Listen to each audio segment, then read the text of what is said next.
tragedies, calamities, catastrophe, hardships, woe, sorrow, misery.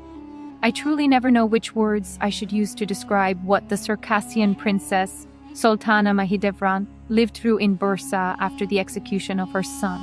The loss of the son and the grandson and the brother and the sisters, the loss of wealth and prestige, the drowning in debt, the living on the aid of others.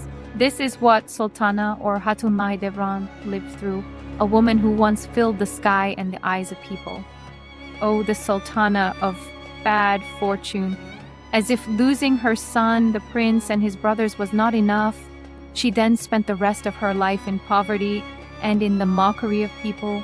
She spent her life hoping for compensation for herself, her son, and everyone she loved.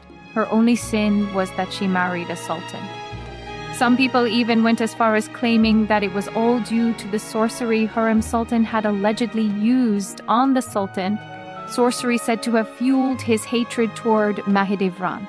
Such claims were used to confirm the idea that Hurrem had enchanted him and that under this influence he imposed all kinds of suffering on Mahidevran both before and after her son's death. Suleiman the lawgiver hated Mahidevran and took everything from her, even her brothers. Mahidevran endured what mountains could not endure. May she rest in peace. The most suffering sultana in the Ottoman Empire. Whenever I hear her story, I say to myself, if she had lived the life of ordinary people, she would have been happier than living the difficult life of palaces. She gained nothing from the title of sultana except worries and tragedies. No one among the people of the palace showed her mercy. Even in our times, the television series did not do her justice. It portrayed her as a killer and as a foolish concubine. Ah, what a time where only the strongest stand and write history. Her life was prolonged as if to see all her enemies dying. Surely she would be compensated in another life. And about all this misery and whether Suleiman and his wife Hurrem Sultan met with Mahidevran Hatun again after Mustafa's death, this video will be from our channel, Hurrem Motivation. But before that, please do not forget to subscribe to the channel. If you are not subscribed yet, you would help me so much, and please activate the notification bell so you receive everything new about Ottoman harem history and other harems.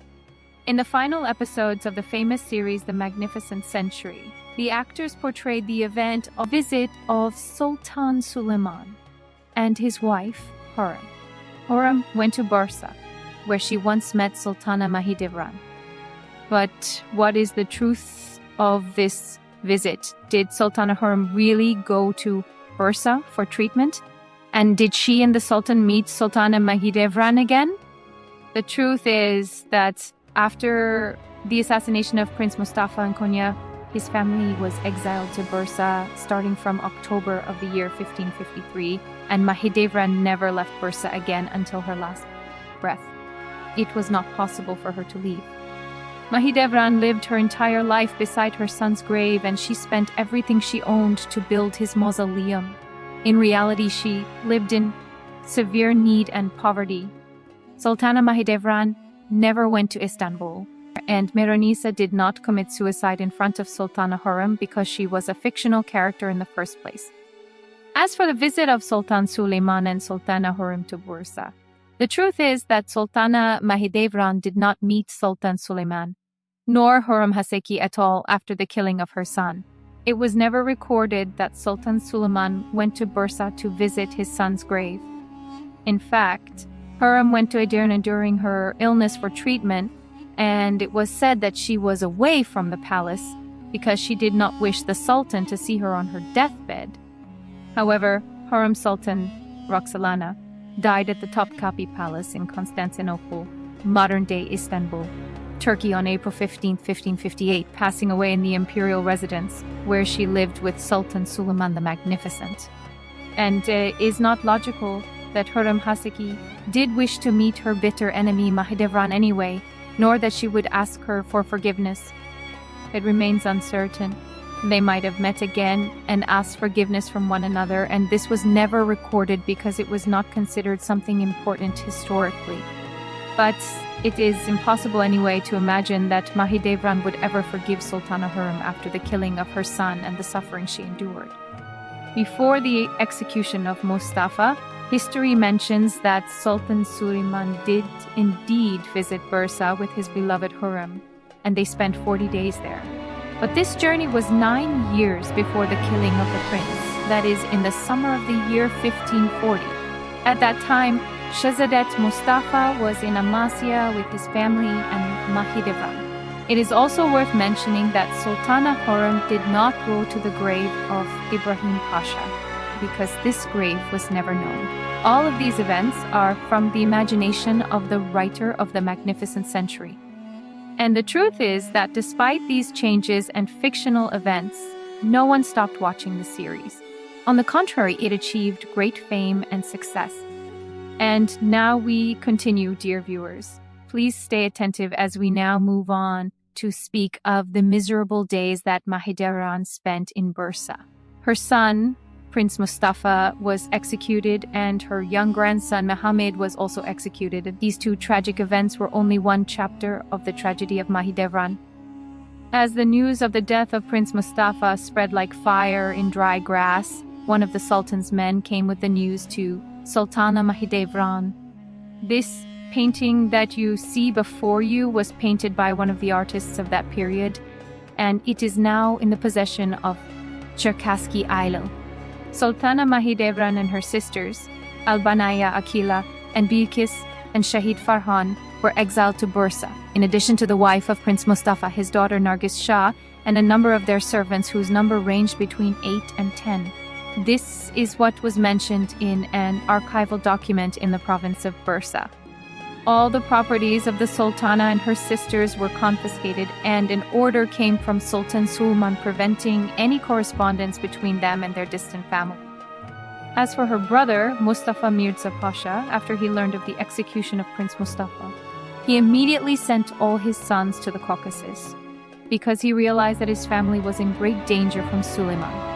He himself chose to remain in order to help his sister in her ordeal. However, he was arrested and taken to eastern Anatolia, where he was sentenced to exile, but this was probably only a cover for his killing. Thus, Mahidevran lost her brother as well. Mahidevran was not exiled to a palace in Bursa. Rather, she lived there in a house whose rent she was unable to pay for 10 years, living in extreme poverty. If you may ask, why did her family not help her? The orders from Sultan Suleiman were clear. No relationship was permitted between her and her family.